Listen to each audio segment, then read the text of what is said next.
Welcome to another episode of the Back to School Shootings podcast. My name is David Reedman. I'm the creator of the K through 12 school shooting database. And my guest today on the show is Dr. Jens Ludwig. He's an economist at the University of Chicago and the co-founder of the Crime Lab at the university. He's also a fellow guest on Freakonomics Radio, and today we're going to talk about his new book. He is the author of Unforgiving Places: The Unexpected Origins of American Gun Violence. Dr. Ludwig, thank you so much for coming on today. Thanks so much for having me on. I'm really appreciate it. Very grateful. So for a show where we've had school administrators, police officers, criminologists, you're a behavioral economist, and you're also running a crime lab at the University of Chicago. So why is an economist even involved in crime and a crime lab and working with the Chicago Police Department? Yeah. So let me clarify what my research center is and isn't. So when people hear crime lab, they think forensics. That's not what our research center is. So we started the research center back in 2007 after a doctoral student was shot and killed 2 weeks after defending his dissertation. And so we set up the research center with the idea that data and evidence could help government do a better job at addressing these really complicated social problems that nobody really knows how to solve. And so the crime lab was sort of set up as a R&D partner for the public sector. Economics is a field about using data to solve social problems. And that's what we've been doing since then. So then within Chicago, and this book is really focused in a lot of ways on Chicago, but the lessons from it, I think, can apply to just about anywhere. The title of it is Unforgiving Places. So I'd like to ask you, what is an unforgiving place? Because you lay out that Chicago is a city of neighborhoods, and you have very similar neighborhoods, and they kind of look the same on paper. But a place like South Shore versus Grand Crossing has a completely different rate of gun violence. What makes a place unforgiving? Yeah, it's a great question. Maybe as a way to see what an unforgiving place is, I would maybe just start by observing that gun violence is not what we historically have thought. All right. So, going back at least 100 years, the right in America has thought gun violence is, committed by incorrigibly bad people who are unafraid of what the criminal justice system would do to them. And so the only solution is to disincentivize gun violence by threatening people with stiffer punishments, like bigger sticks. And the left has thought that gun violence is really a problem of economic desperation. People who are trying to put food on their tables for their families. And so they're doing whatever it takes to do that. And sometimes violence is a part of that. And so the only solution is to disincentivize gun violence by improving sort of the economic opportunities to crime, like better jobs, more generous social programs. Both sides sort of assume that they disagree about a lot, but they share an implicit assumption that gun violence is sort of premeditated, deliberate behavior, that before anybody pulls a trigger, they're really rationally comparing sort of the pros and cons.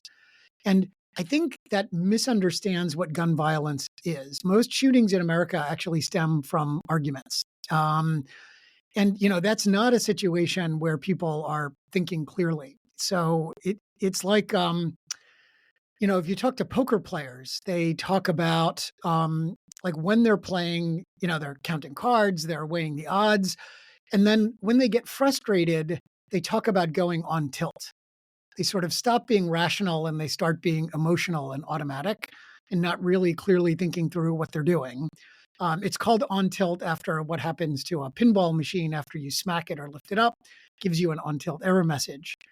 And all of us go on tilt all the time. I think, one way to think about what is what I mean by an unforgiving place is in many ways, the country itself is an unforgiving place for all of us in that we've got 400 million guns in a country of 330 million people. And one of the key reasons that our murder rate is so much higher than what you see in other countries around the world is not that Americans are more likely to be violent or go on tilt than people in other countries, but we have more guns here, so that when people kind of lose their minds and behave emotionally or automatically, it's more likely to end in tragedy because someone's more likely to have a gun.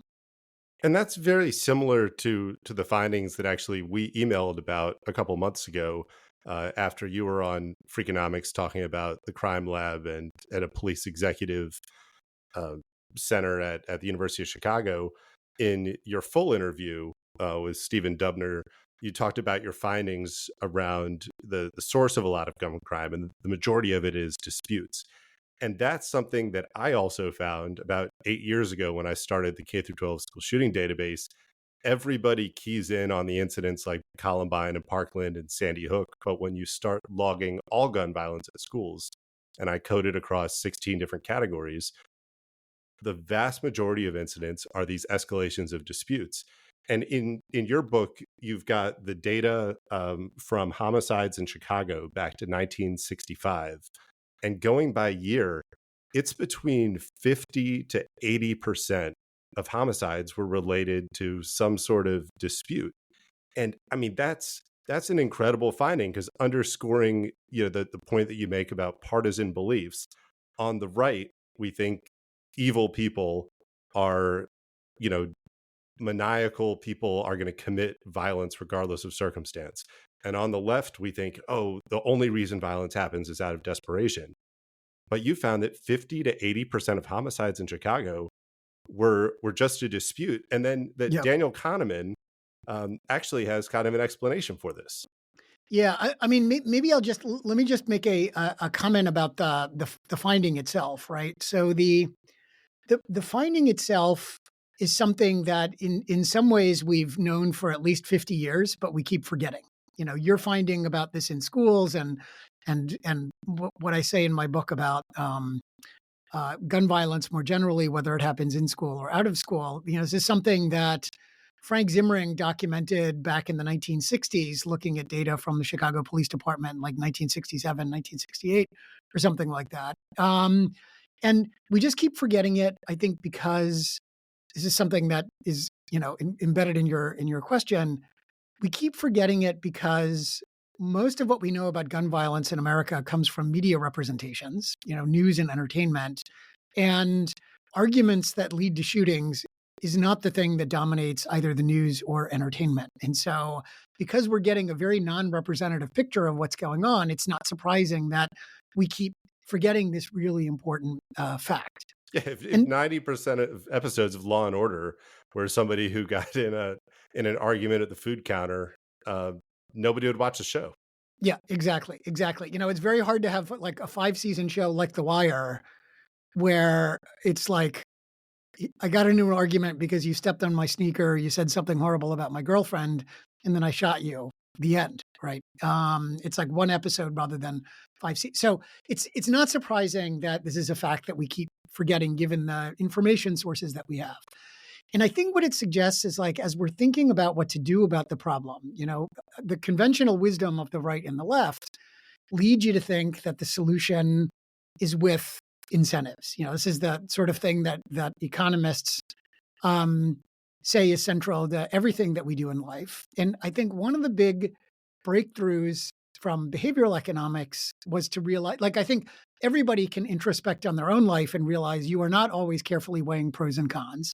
And I think economists historically have said, like, that's fine, but the mistakes that you make are random. So what are you going to do about it? They're just unpredictable, and I think one of the key things that we've learned from behavioral economics is that the mistakes that we make have some predictable structure, some common structure.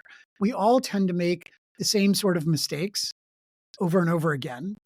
And, as you alluded to, like, there's this wonderful book by Danny Kahneman, a psychologist who was so smart that he won a Nobel Prize in a different field, economics.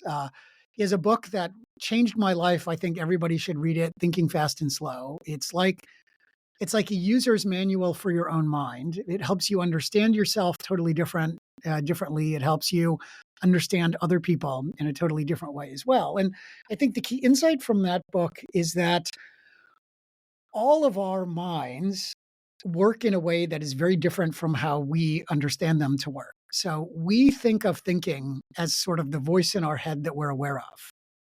That turns out to be only one of two types of thinking that our mind does. And we're only aware of one of those two types. So the sort of voice in our head is that is sort of the deliberate, premeditated, rational, weighing pros and cons, thinking logically. The problem, so Kahneman calls that system two thinking. Other people call that sort of slow thinking. The key challenge with that type of thinking is that it's very, very mentally taxing. If you can sort of introspect on your own, like if you do the crossword puzzle for 15 minutes, you're like, oh my God, I'm exhausted. I need a cookie and another cup of coffee before I can tackle the rest of this thing. And really thinking like that is so mentally taxing that all of our minds developed a different sort of thinking that happens below the level of consciousness, which is designed to sort of do things on autopilot so they're just easy for us. So Kahneman calls that fast thinking or system one thinking. It's automatic. It's a series of sort of automatic responses that we've developed that work well for most of the sort of routine, low stakes situations that we see over and over again. And the problem is that those sort of routine, low stakes situations, like sometimes we come across high stakes situations that look like lower stakes situations. We get them confused in our sort of system one responses, which are normally so helpful, it can get us into trouble. And your story about that, one of the many kind of tragic stories in the book of when system one thinking, that fast reactionary thinking, overtakes system two thinking, is what explains where a lot of these homicides come from. So there's a case where a mother goes into a store in Chicago. It's a sandwich counter, and you can't customize your orders there. And everybody knows those rules, but she hasn't been in before, so she doesn't know it. So she starts slowing down the line by trying to make a custom order, and it makes the man behind her angry. So now the two of them are in an argument. They're in a very low stakes argument. They're in a system one argument. And that not much would happen from that, except that the woman's son, he's sitting outside in the car and he sees through the window that this argument is escalating. So he grabs her gun, runs into the store. He's completely in system one mode and reactionary mode, and he ends up shooting and killing the man. Yeah. So that is, I think, brings us to like your equation throughout this to kind of explain and root this is gun violence equals guns plus violence.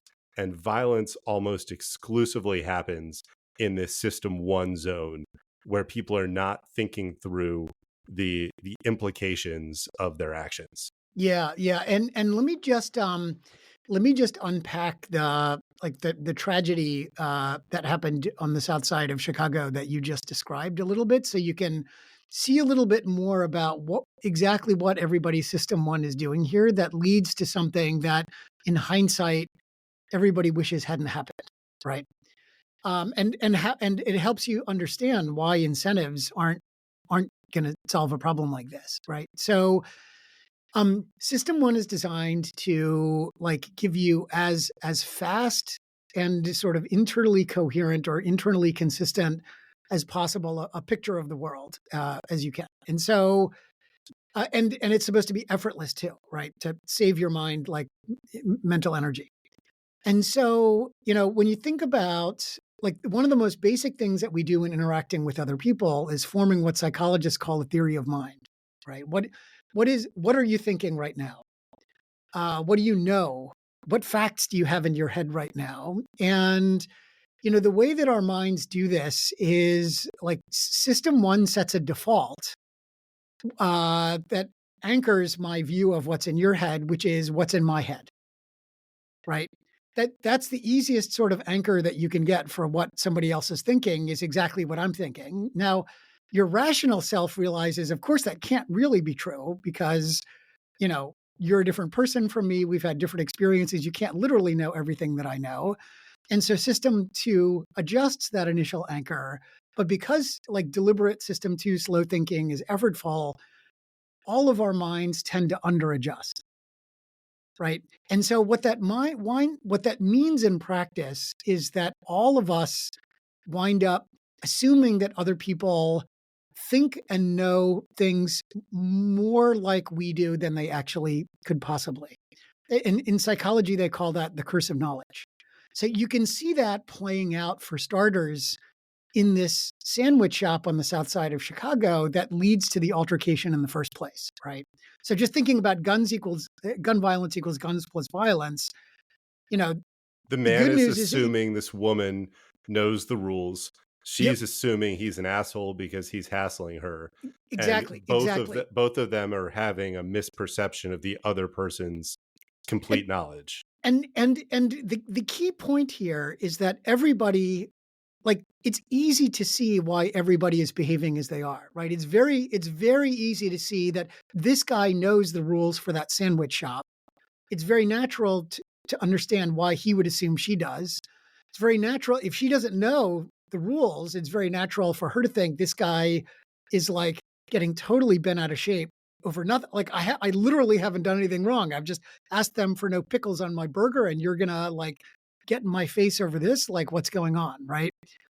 And that's important because, like, as we'll get to in a minute, it's like that starts to suggest, like, the fact that curse of knowledge shows up over and over again means that it starts to give us some leverage over what we might do about it. Again, this is going to be very relevant for shootings that happen on school grounds as well, not just in sandwich shops on the south side of Chicago. Now, like, just the last part of the story is what is going through the head of her son who's watching this in the car, right? So, like, there you can see the videos online of this, and I think one of the things that was most shocking to me to move to the south side of Chicago and spend a lot more time seeing violence up close, spending time with police investigations of violence, going to crime scenes, is this is going to sound ridiculous when I say it, but I 1,000,000%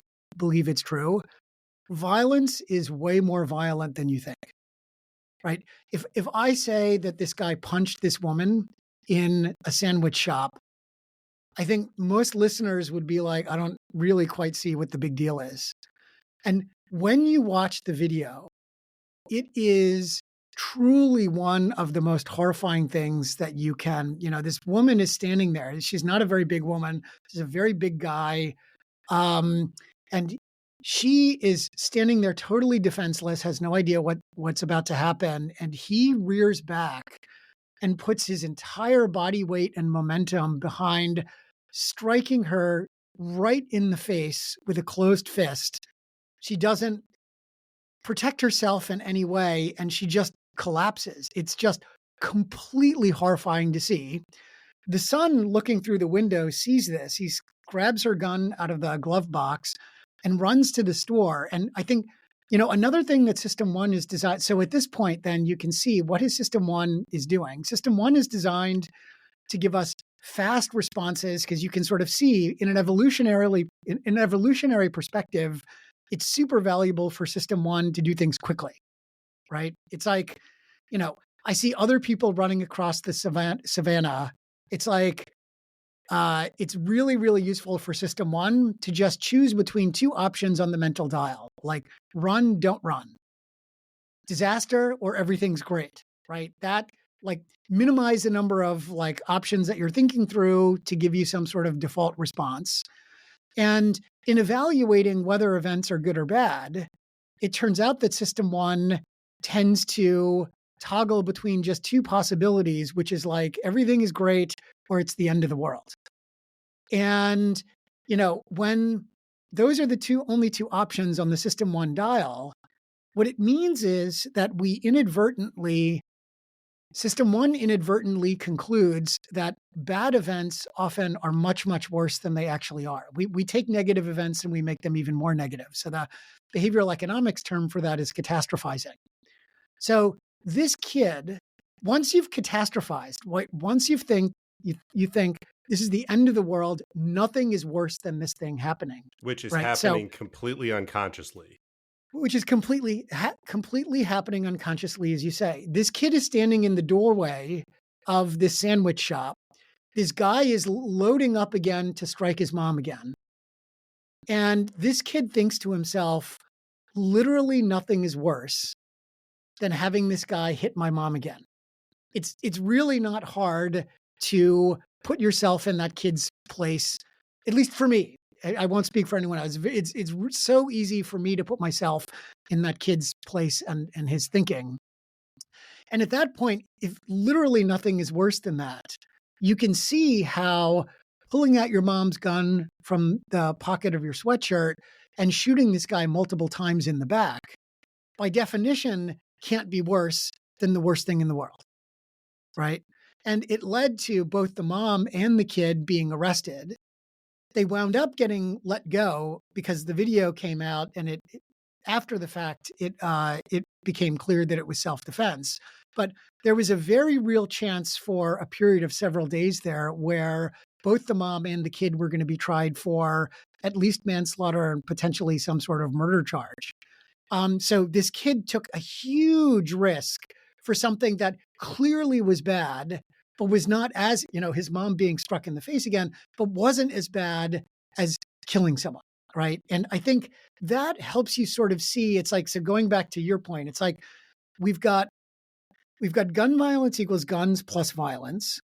Given the politics of guns and gun control in the United States, I think most people are looking at the same news headlines that I am and thinking it seems very unlikely that the 400 million guns that we have in the United States are going anywhere anytime soon. It seems very unlikely that the sort of UK style national gun laws that one would need to dramatically change gun availability in the US are going to happen anytime soon in the United States.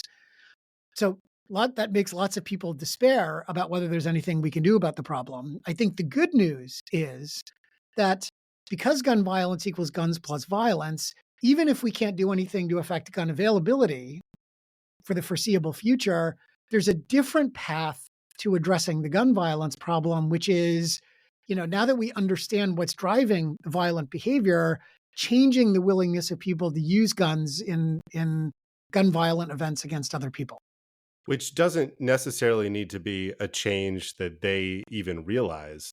It can be a change to lots of external factors. And I think that's what really stood out to me as different about some of your findings. So going back to the sandwich shop fight, that's very similar to what plays out in schools every day. And your point about violence is so much worse than people imagine it.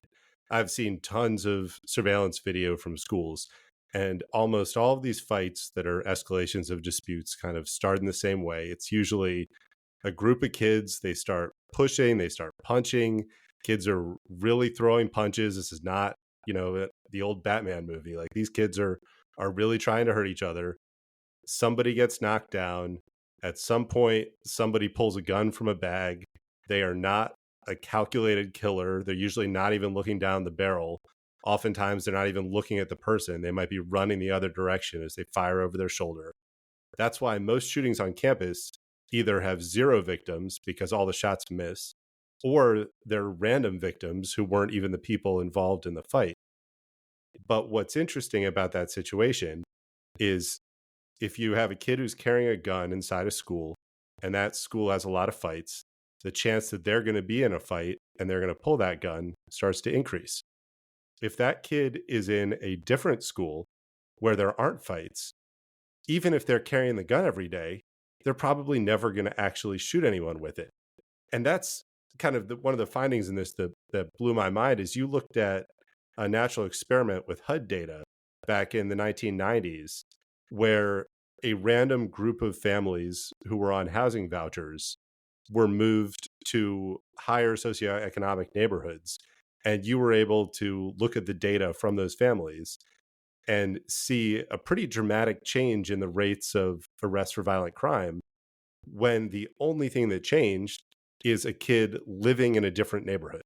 Can you kind of talk more about that study? Because I think that's kind of the root of the way behavioral economics can impact somebody's committing of violence. Yeah, exactly. It's great. It's like one of the big debates in social science throughout the 20th century has been, trying to understand why people behave as they do, and the big debate has been like the person versus the situation. And I think behavioral economics gives us a new way, behavioral economics and the psychology research that's related to it gives us a new way to understand, to think about both the person and the situation, right? And so I think um, on the person front, I think for starters, what it helps you understand is this is just re-saying your point, which is even people who do terrible acts, like terribly harmful acts, that does not mean that they are necessarily like terrible people. Like I would say first and foremost, like there are definitely terrible people in the world, right? Like we know that something like 1% of American men are psychopaths. So I would not want this to be misunderstood as to say like there are not psychopaths out in the world who need to be incapacitated and like I totally agree, I totally get it. But the majority of people who commit violence, the majority of people even who commit shootings are not psychopaths. They're just, behavioral economics. One of the key things that they talk about is what the nerdy, jargony term for it is intention action gaps. And in plain English, what that means is that everybody does things that they later regret. It's like, why in the world did I do that? What was I thinking? And the answer is that you weren't thinking the way you normally think about thinking, like slow system two thinking. You were just behaving. You were just behaving automatically. And the environment winds up playing. Now we're getting to the HUD study that you mentioned, right? The environment winds up playing a hugely important role in shaping the degree to which mistakes lead to violence and what type of violence, the tendency for all of us to make mistakes leads to violence. So this study that you mentioned, it was an amazing U.S. Department of Housing and Urban Development residential mobility demonstration that started in the early 1990s. It was called Moving to Opportunity. So they enrolled nearly 5,000 families across 5 U.S. cities. So Baltimore, Boston, Chicago, L.A., New York. Families were living in some of the most disadvantaged, distressed housing projects in the U.S. So in Chicago, these were the Robert Taylor homes right by State Street and Garfield Boulevard on the south side of Chicago, just a couple miles west of the University of Chicago's campus in Hyde Park. And they basically held a lottery to see which families would get a housing voucher to move to a much lower poverty neighborhood.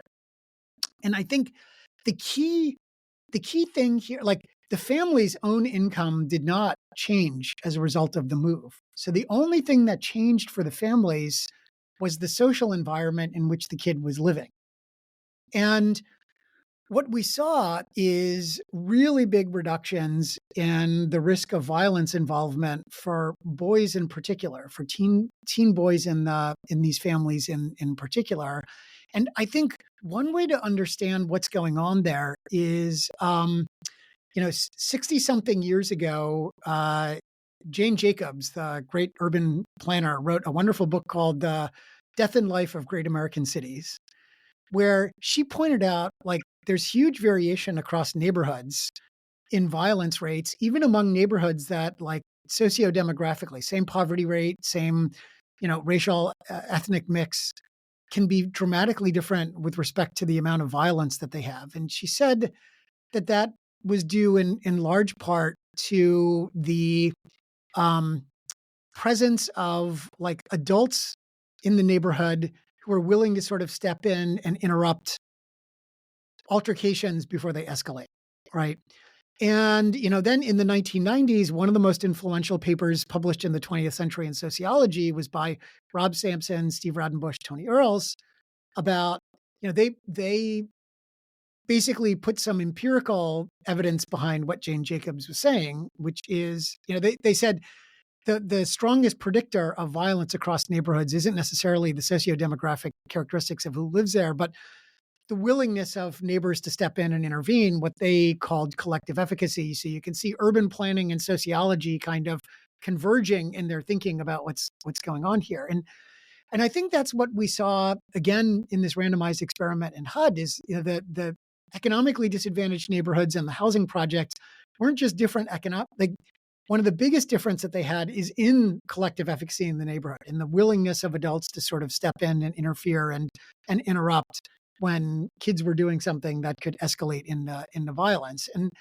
And I think that that has some sort of obvious and important implications for how you think about dealing with violence in the school setting, right? It means, I think one of the big debates in this area, I think, is like, should we, how quick should we be to kick kids out after they engage in arguments, violence, whatever? And my sense is the pendulum keeps swinging back and forth on that issue, and we can sort of see the challenges to both wide swings of that pendulum. And I think once you realize that this violence is not really sort of premeditated and linked to like really powerful incentives, it's more arguments with fleeting motivation, then it's like, how can we do a better job of making sure there are adults in those times and places in school where arguments are most likely to happen and escalate so that they can sort of step in and break it up.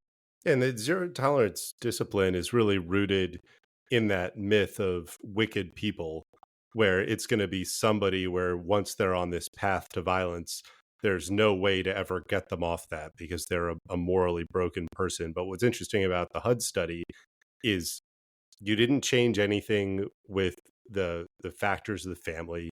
It's not like it had conditions that you need to go to therapy, that you need to go to church, that you need to do all these other pro-social activities. It was just you're moving from a really disadvantaged neighborhood to a middle class neighborhood. And just changing the circumstance of the environment caused a significant reduction in violence. And with schools, so one thing is suspension or expulsion, where once a kid is out of the system, there's much less informal social control to kind of regulate their behavior. But the other part is a lot of schools, instead of zero tolerance discipline, have an alternate school where all of the kids who are the troubled kids in the jurisdiction all get put into the same school. And what you're going to do is put somebody in an even worse environment where, kind of based on these findings, somebody is not inherently wicked for the types of low-level crimes they're committing. If you took a kid who's having issues in a school and put them into your best school in the district, they would probably never have another disciplinary issue again. Yeah. But Yeah. that goes so far against, I mean, everybody right now is talking about Ezra Klein's Abundance book. And a big part of why liberal democracy is in trouble right now is because of NIMBYism. Everybody says not in my neighborhood. So you've got a kid who's having trouble in his disadvantaged school. He's in fights. He's carrying a gun. A parent is going to be shocked. They're going to say, I don't want this kid to be at the highest performing school where my kid is. But in reality, your first big finding is that the environment matters more than the individual person. Yeah. So that the environment is incredibly powerful, I think is key finding number one. I mean, schools have to do some work to, if you believe sort of the Jane Jacobs eyes on the street, collective efficacy, that schools do have to do some work to make sure that they do have adults around to break things up when like that just really is super important. So you don't get these like beneficial environmental influences for free, so to speak, right? I think that the second key thing that I hope people take from this book is that, this is just going back to your point, like the reason that you would expel kids who get in trouble and put them in the same school and not think twice about that really is rooted in this assumption, whether it's explicit or implicit, this assumption that the character of the kids is fixed, that it's not a function of the environment. And also like things about the kid themselves are immutable and fixed and can't be changed. And I think that's also not right. Right. So like if I can go back to the poker analogy before, right? Like when you talk to poker players, what they say is one of the key ways in which people get better at poker over time is they learn to recognize the triggers that get them to go on tilt. And they learn to sort of pull themselves out of that when they can tell that they're going on tilt, right? To sort of pull themselves out of system one, let system two kind of check what's going on. Once the stakes get a little higher, their decision making gets a little bit degraded. And I think behavioral economics has taught us something about how we can accelerate. So everybody goes on tilt, not just poker players. And behavioral economics has taught us something about what a program looks like that can help accelerate the learning curve for normal people, not just poker players, to recognize the triggers that put them on tilt and get themselves out of that as well, right? And we've been doing a bunch of randomized experiments with all sorts of different, populations here in Chicago. Kids in school, teenagers who are at the risk of dropping out of school, kids in juvenile detention, adults who are at super high risk for gun violence involvement. And, scaling these programs is always like um, a challenge, but there's really, really powerful proof of concept that when delivered with good fidelity, these sorts of programs can generate huge changes in even serious violence involvement for people. And I think that really undermines this conventional wisdom that like somebody's character is somebody's character and there's nothing you can do to change that. And if I remember correctly from the book, it's not a major investment into a program to teach kids to stay out of this really dangerous window where when you go into that system one reactionary thinking, you don't realize that you're in it. But when kids just spent 20 to 30 minutes a week in a training session with a mentor there in the classroom who was teaching them things like when somebody starts a fight with you, back up and count to 10 backwards. That just those little skills, those soft skills to get yourself out of system one and get yourself into a space where you're thinking more rationally about the consequences. I mean, that basically doesn't cost anything, but there was a pretty significant reduction in violence and arrest from kids that just had 20 minutes a week of Yeah. that mentoring. Yeah. These sorts of behavioral economics, behavioral science programs that I'm talking about, like most of them require like not more than 15 to 20 hours of program participation to show real sizable changes in people's behavior. And, one of the the study that we did in the juvenile detention center here came after a federal judge took over the Cook County Juvenile Temporary Detention Center because it was run so poorly. And the administrator over the facility that the judge put in charge could see that, in the the kids would go to school in the morning, in the afternoon, they'd just be like sitting around watching TV. And the administrator was like, I don't have any money to like do anything, but I know we can do better than having the kids watch TV all afternoon. So he basically like trained the detention staff to deliver this sort of programming in the afternoon instead of having the kids watch TV. And if you think about that, it's like the cost of that sort of intervention was like a week of training to the staff. Because you've got the kids, you've got the building, you've got the staff. It's like the week of training and printing up some program booklets. That is like as close to free as you can imagine. And we saw that reduced, we did a randomized experiment. So this evidence is about as good as it gets in social science, like a clinical trial in medicine that generates gold standard evidence about the COVID vaccine or whatever. And, we saw that generated a 20% reduction in recidivism. So you might say, oh, 20%, I don't know if that's big or small. Give me 5 interventions that reduce gun violence by 20% each that are each free. And I think I've made a huge dent in the problem, right? And so I think the analog to school violence is like, I went to Lenape High School in Medford, New Jersey back in the 1880s.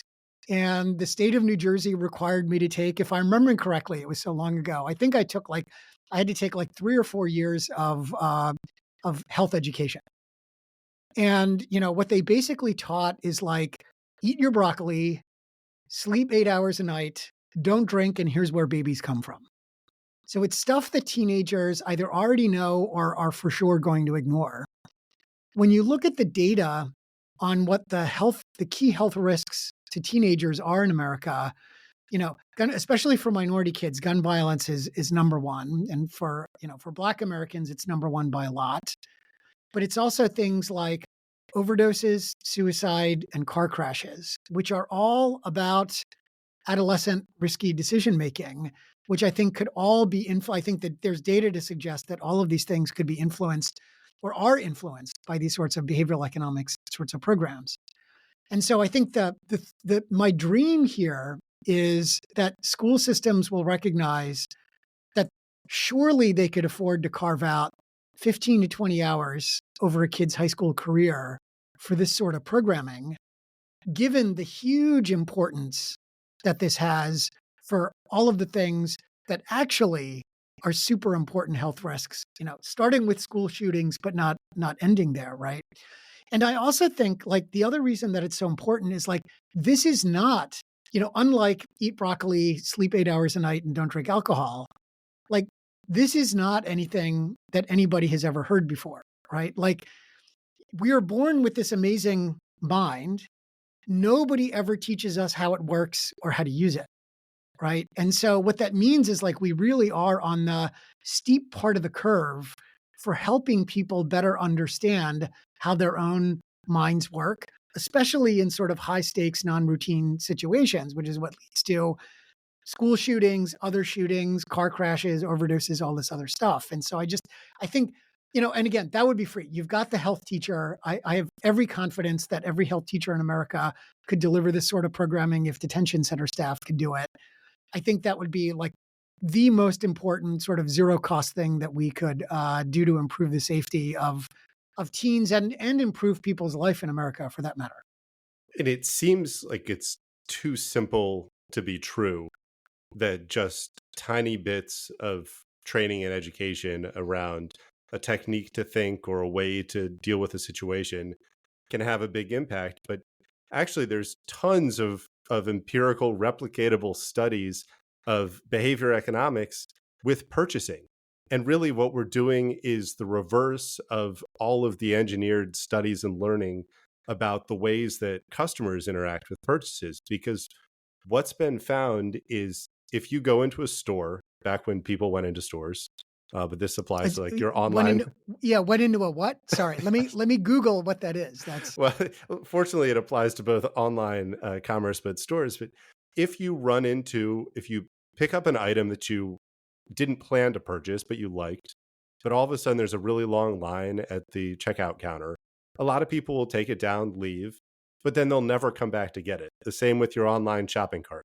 If you put something in your cart, you go to check out, for whatever reason, your credit card is declined, or suddenly there's a big shipping charge, or there's some error that's generated. It's not that you try again, you just never get it because now you've snapped out of your system one.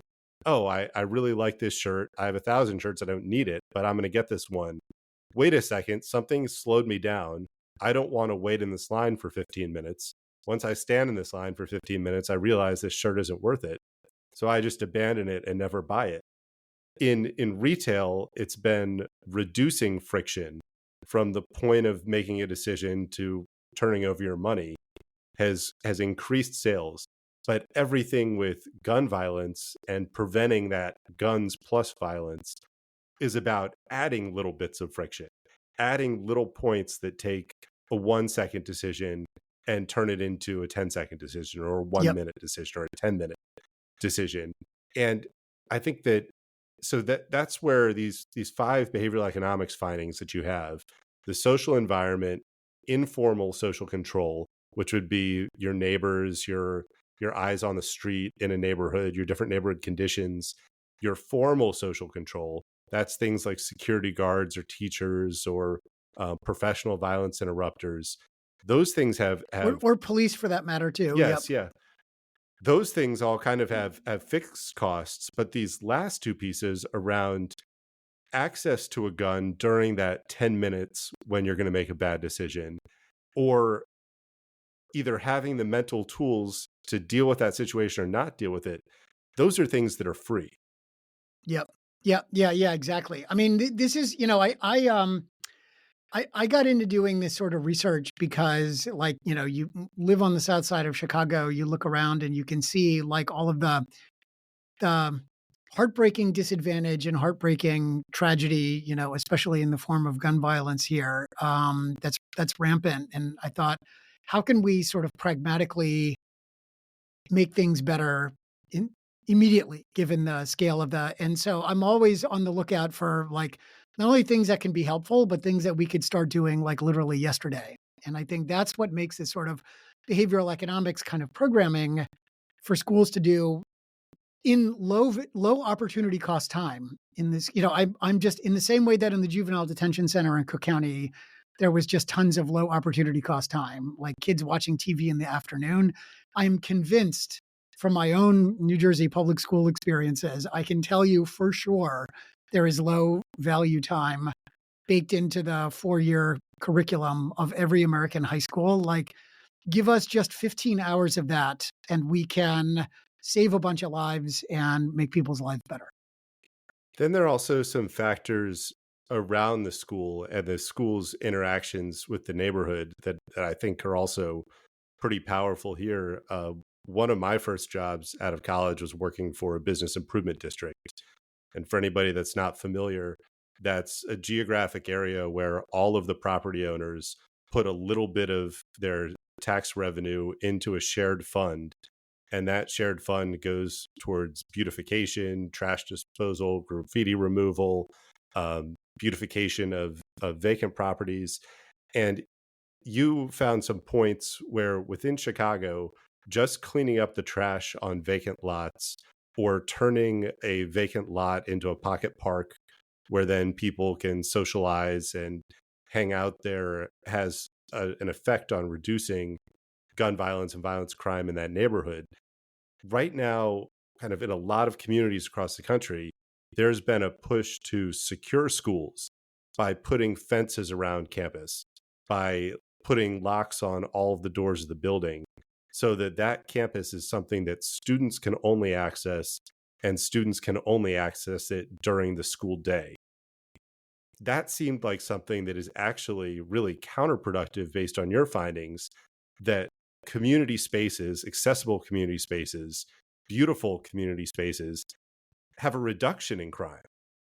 Yeah, let me just very quickly clarify the research on the importance of cleaning up vacant lots in the little pocket parks was done by an amazing team of researchers at the University of Pennsylvania in Philadelphia.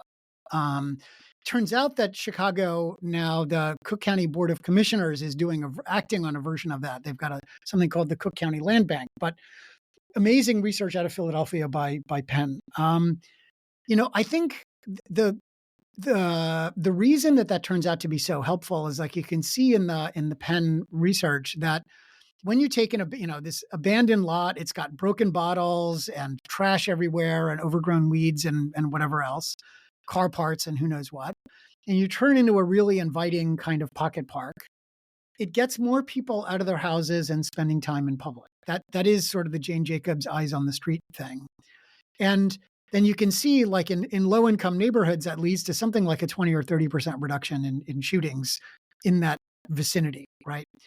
And I think that the key there, like the key recipe to eyes on the street, is, like, I guess situational criminologists call it guardians, right? So it's like you've got young people who are at risk of getting into arguments with one another and having things sort of escalate. And you want some sort of pro social adult around, whoever it is: cop, security guard, violence interrupter, teacher, neighbor, storekeeper, dentist, coach, pastor, like whatever. Some sort of pro social adult who's like, hey, break it up. Let's go get out of here.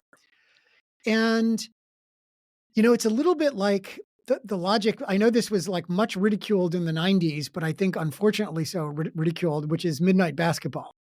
Right. And sort of the key idea there was not that, like, playing basketball is going to transform kids, but having kids in places where there are pro social adults around is super helpful for exactly this eyes on the street kind of logic. And I think your point about, locking schools up at the end of the school day is, it's basically like taking this facility that kids are used to spending time in. We've already made this big capital plant investment to have these hopefully nice grounds, this hopefully nice building.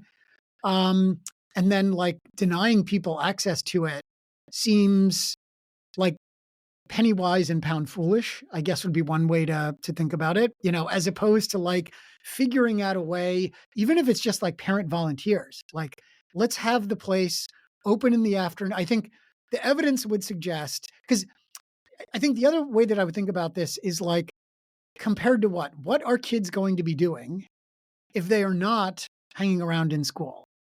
And if kids are going to be in other places where there are not pro-social adults around, that's a very bad trade from society's perspective. You would much rather, if you could figure out a low-cost way to have some pro-social adults on school grounds after school, teachers paid a little bit of overtime, parent volunteers, whatever.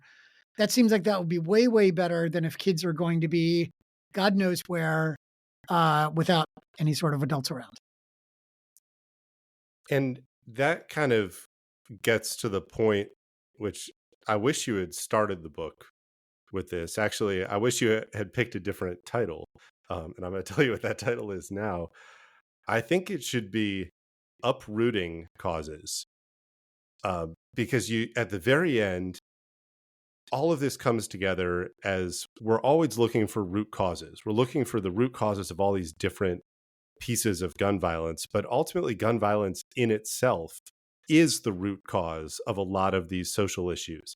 And then that spirals and spirals into creating the unforgiving places, because once you're in this cycle of gun violence, it continues to become worse and worse. People spend more time in fear and anxiety and uncertainty, and they're in their system one. Your property values decrease. If you have lower property values, you have lower investment into schools. If you have worse schools, you have fewer kids graduating. If fewer kids are graduating, you have more young adults who are going to be lifetime criminal offenders. If you have more lifetime criminal offenders, you have fewer pro-social adults around. But Yeah. all of that sits in gun violence at the root of it. And what your behavioral economics findings are uprooting those causes. And so with that, and with schools and getting more people into pro-social situations, what do you see as like some of the other kind of tangible ways that can be implemented based on some of the successes in Chicago that you document?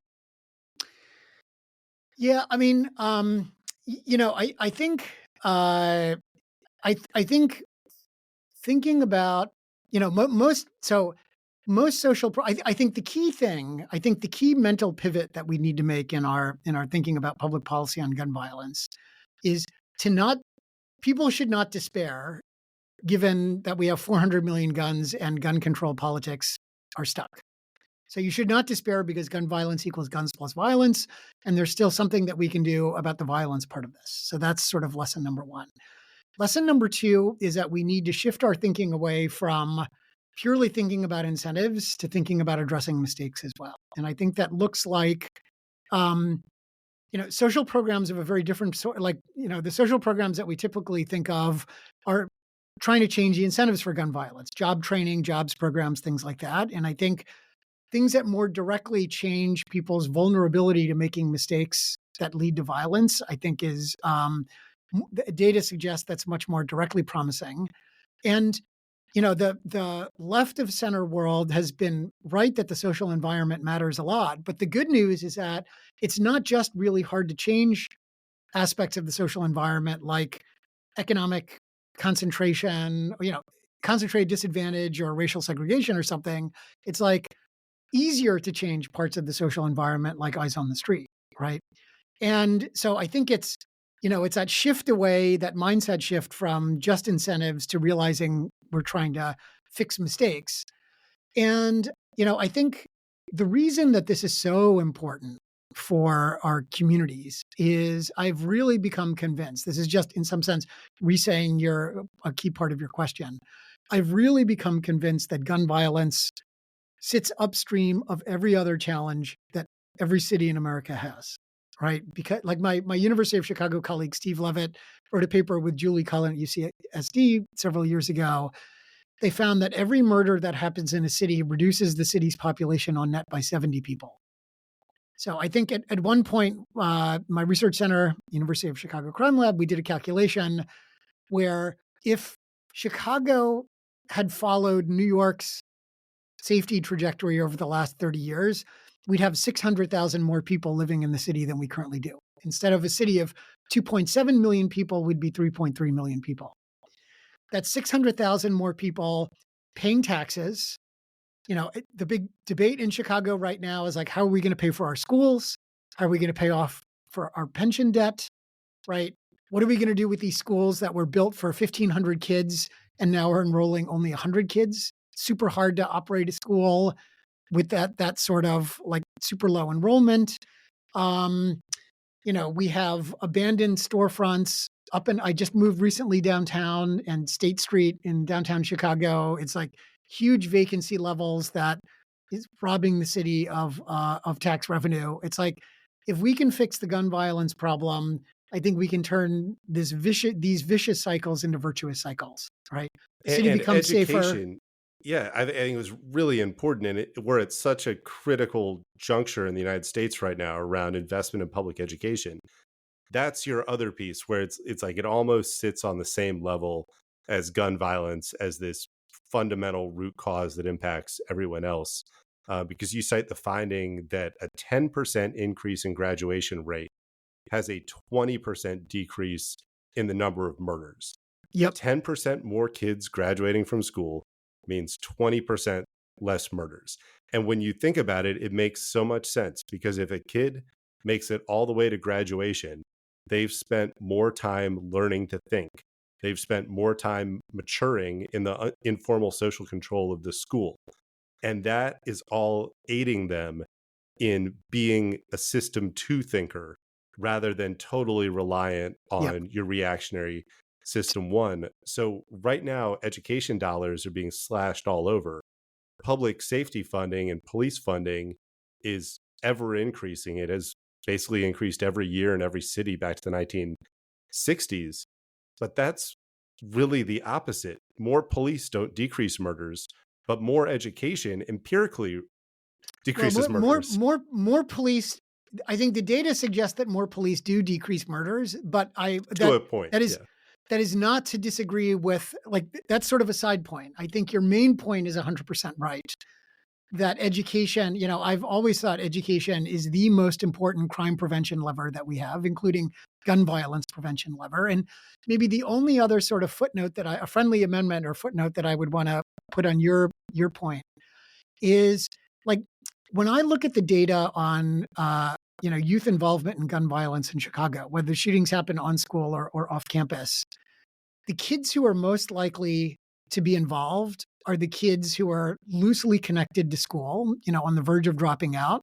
And you can see in the data, like, why are those kids loosely connected to school? Why are they at high risk for dropping out? We can see, we have like eighth, ninth, 10th, 11th graders in Chicago whose academic skills are at the level of like literally third or fourth graders.